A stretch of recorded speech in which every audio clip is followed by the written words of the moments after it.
What is up? The sixth man rolling with my partner in crime, my number two, my Wade to my LeBron, my Kareem to my Magic. They're even players. I'm here with House Lasku. He seems angered. He seems like he wants to be the star player on the team. But you've got to know your role. You've got to know your role. That's how you get far in the playoffs. We're going to be talking about playoff basketball since we've been out. We've been gone for a while. And stuff has been happened. And there is a person who has been eliminated from the sixth man. And that is me. I've been eliminated. If Dallas won that game 7... Do you have any regrets over the pick? I mean, it's so easy to say now, isn't it? Like, oh, I should have picked blah, blah, blah. Yeah, but I mean, at that time, who are you deliberating with at the time? Milwaukee, probably. But then again, Milwaukee, we'll get to that series in a bit. But anyway, my Denver Nuggets got swept. The Brooms were out in a big way, swept by the Suns.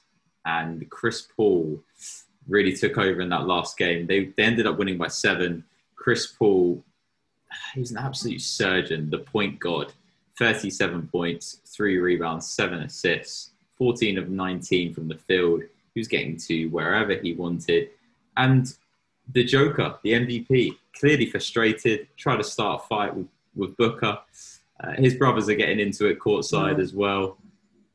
Go on. I'm with Joker on that. He was kept at 100 during the game. He's like, I tried to make a play to get my team hyped or whatever. And again, it wasn't as bad as it seemed. And he didn't really try to start a fight, but I think Booker just didn't take too kindly for it. And Jokic don't care about no Booker.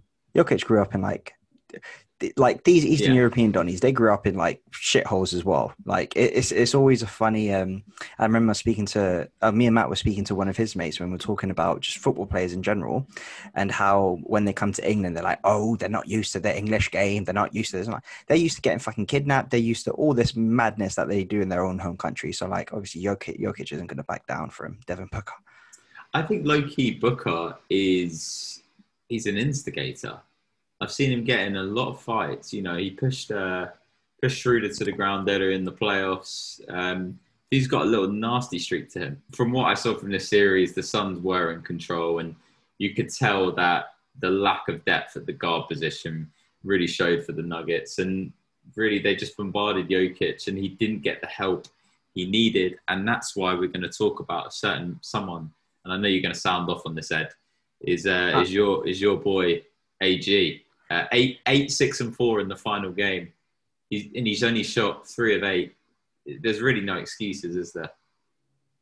It's what was expected. The one credit I did give AG is that first year when we made the playoffs 2 years ago, 3 years ago, whenever it was, with Steve Clifford, who obviously is not with the Magic anymore because I think they're obviously going different directions.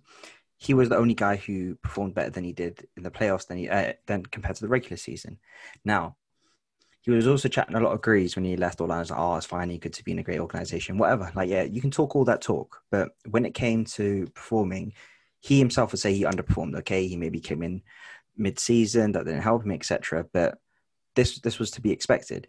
We tried to groom him in terms of being the number 1 or number 2 option. When Vooch left, he was our primary ball handler. He played backup point guard minutes, and we saw that it just didn't work.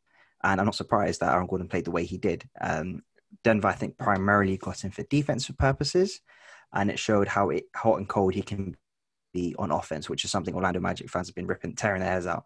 I remember 2 years ago, 2 or 3 years ago, he started the first 2 months of the year, something like that, shooting like 40 or 50% from free, and like, oh my gosh, like Aaron Gordon is actually going to become something. And then his 3-pointer, he would take bad shots, wouldn't make the best decision making with the ball.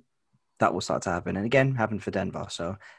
Yeah, chat shit and get swept. But at least they were in the playoffs, so I can't really chat too much.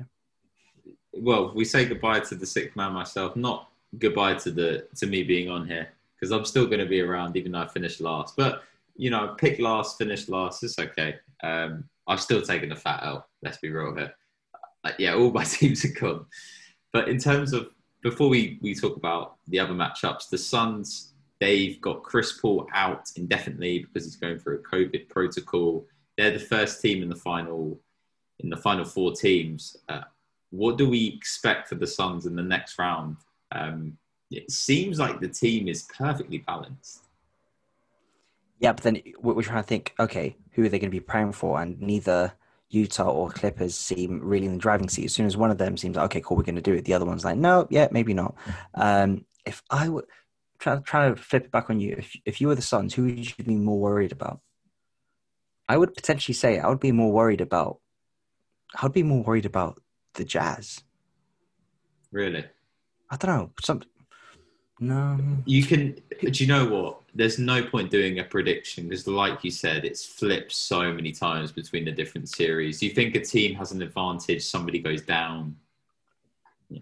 I think the Suns prefer the matchup against the Clippers because I feel they feel that they have defenders who can maybe limit Paul George and Kawhi Leonard and can cause and then they've also got positives on the other side of the court where Patrick Beverley Patrick Beverley and Reggie Jackson aren't great point guards and Luka was destroying them. So I reckon that Chris Paul could have a similar impact in terms of picking off the Clippers. And let's add a little bit of spice. Chris Paul against the Clippers, he would love to knock them out. That is goosebumps narrative. Unbelievable. But yeah, we're going to see if that's going to help him try and finally get over the hump, make the NBA Finals. That might be the only reason I want the Clippers to win. That may be the only reason I want Clippers to win, for Chris Paul just to tear him a new one, go back in Staples and be like, yeah. Because if they sweep, that fourth game would be in Staples.